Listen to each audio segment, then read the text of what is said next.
Greetings. This is episode 5 of EdgeIgniter, titled How to Lie Less to Yourself. I am Alex Rivers, and today we will examine the mechanisms of self-deception, its impact on professional and personal efficacy, and practical methods to foster greater self-awareness. Self-deception, often manifesting as rationalizations or denials, can undermine decision-making and long-term progress. By addressing it systematically, individuals can enhance clarity and achieve more sustainable outcomes. To begin, consider the nature of self-deception.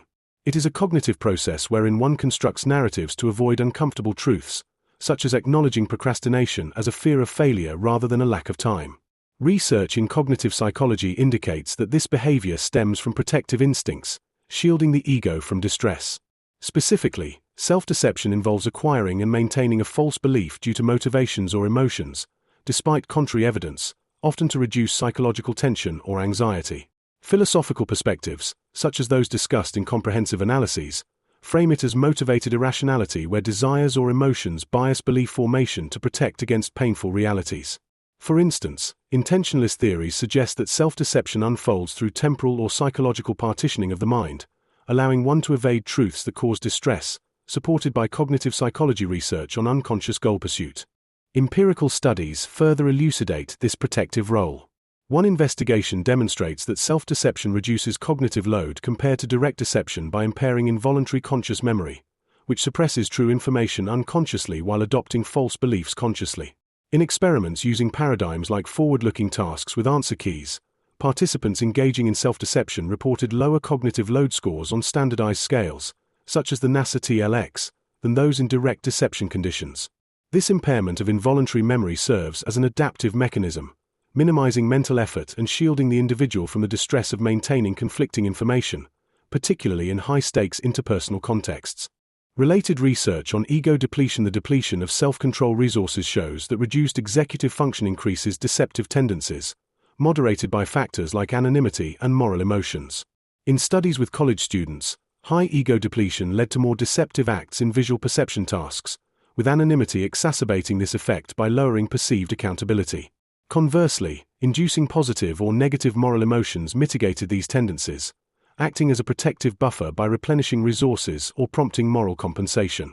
While this work focuses on other deception, it connects to self-deception by illustrating how resource depletion shifts toward impulsive systems, potentially fostering internal rationalizations to avoid the distress of ethical self-confrontation. A key step in mitigating self-deception involves daily reflection exercises. Allocate 10 minutes each evening to review decisions made during the day. Ask precise questions. What justifications did I employ today? Were they based on evidence or convenience? For example, if you deferred a critical task by claiming overload, verify this against your actual schedule.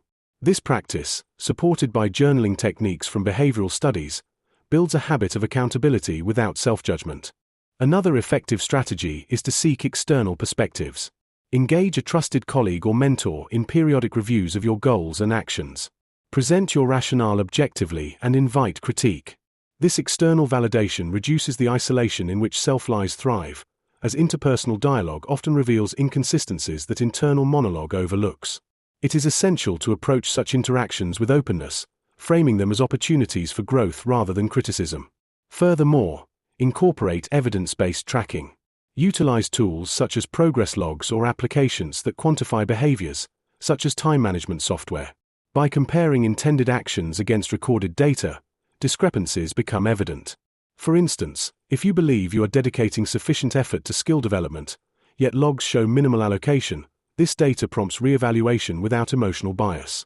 In conclusion, reducing self-deception requires consistent effort but yields significant returns in productivity and fulfillment. Implement these strategies incrementally. Start with reflection, integrate feedback, and leverage tracking. As you progress, you will notice improved alignment between intentions and actions. Thank you for joining this episode. The next installment will explore maintaining momentum during transitions.